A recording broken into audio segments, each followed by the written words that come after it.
السلام علیکم ورحمۃ اللہ وبرکاتہ۔ نبی کریم صلی اللہ علیہ وسلم کی ایک حدیث ہے جس میں آپ نے فرمایا کہ مجھے اجازت دی گئی ہے کہ میں حاملین عرش یعنی کہ وہ فرشتے جنہوں نے اللہ تعالیٰ کا عرش اٹھایا ہوا ہے ان کے بارے میں سے ایک کے بارے میں بتاؤں۔ آپ بتاتے ہیں کہ ایک فرشتے کی کان کی لو سے لے کے کندھے تک کا فاصلہ اتنا ہے کہ اس کو سر کرنے میں 700 سال لگ جائیں گے۔ اچھا، ہم نے کوشش کی ہے کہ ایک اندازہ لگایا جائے کہ یہ 700 سال میں طے ہونے والا عرصہ اندازاً کتنا بنتا ہے۔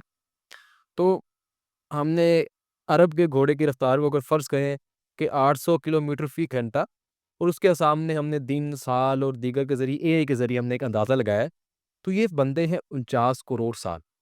تو 49 کروڑ، معاف کیجیے گا، 49 کروڑ کلو میٹر بنتے ہیں۔ یہ 49 کلو میٹر کا ہندسہ سننے میں چھوٹا لگتا ہے، لیکن اتنا بڑا ہندسہ ہے کہ آپ اسے اندازہ لگائیے کہ سورج سے ہماری زمین کا فاصلہ تقریباً 13 کروڑ کلو میٹر ہے۔ یہ 15 کروڑ کلو میٹر ہے۔ اب مطلب کہ اس کی کان کی لو سے کندھے تک کا فاصلہ سورج اور زمین کے فاصلے کو ہم 3 گنا کر دیں اتنا بنے گا۔ اچھا، ممکن ہے کہ یہ بھی ہمیں مشکل لگ رہا ہو، تو اس کو آسان طریقے سے اس طرح سمجھے کہ ہماری زمین جیسی 38,000 یعنی کہ 38,000 زمینیں ایک لائن میں اس فرشتے کی کان کی لو سے لے کر کندھے تک رکھی جا سکتی ہے۔ اچھا، ابھی ہم نے جو بات کی ہے یہ صرف اس کے کان کی لو سے کندھے تک کا فاصلہ ہے۔ ابھی اس کا دھڑ کتنا ہے، اس کا پورا جسم کتنا ہے، اس کا اندازہ تو آپ لگا سکتے ہیں۔ اور اس کے بعد پھر ایک فرشتہ نہیں بلکہ اس سے اس جیسے 8 فرشتوں نے اللہ تعالیٰ کا عرش اٹھایا ہوا ہے۔ سوچئے وہ عرش کیا عالم ہوگا، اور اس کے بعد اس رب کا کیا عالم ہوگا، یعنی کہ وہ کتنا عظیم ہوگا۔ کہ ہم نماز میں اکثر کہتے ہیں اللہ اکبر، تو کبھی عالم میں تصور کریں کہ ہم اللہ اکبر جس کو سب سے بڑا کہہ رہے ہیں تو وہ کتنا بڑا ہے، اور اس کے مقابلے میں کبھی اپنی حیثیت اور اپنی اوقات کا اندازہ کریں کہ ہماری اوقات کتنی بنتی ہے۔ ہم دیکھیں تو ہمارا زمین کے اوپر بھی اگر ہم کسی ٹیلیسکوپ معذرت ہم کسی کیمرے کی مدد سے خلا سے بھی زمین کی فوٹو کھینچے تو اس میں ہماری اوقات بالکل نظر نہیں آتی۔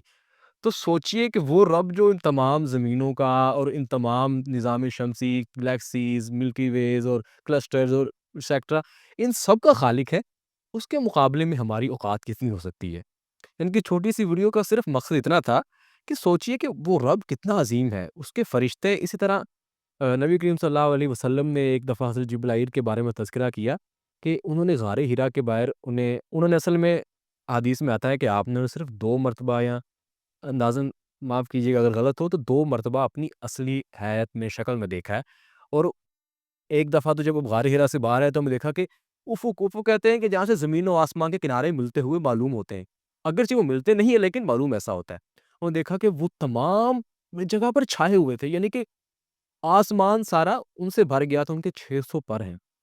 مطلب کہ ایک صرف ہم ایک امیجینیشن قائم کر سکتے ہیں، ایک ایک تخیل تصور قائم کر سکتے ہیں کہ وہ کتنے بڑے ہیں، حالانکہ ہمیں نہیں پتہ۔ اس طرح ایک حدیث میں یہ بھی آتا ہے کہ روز قیامت جب اللہ تعالیٰ کے بڑے بڑے فرشتے آئیں گے تو لوگ جو گمان کر لیں گے کہ شاید ہمارا رب تشریف لے آیا ہے، حالانکہ وہ ابھی رب نہیں آیا ہوگا۔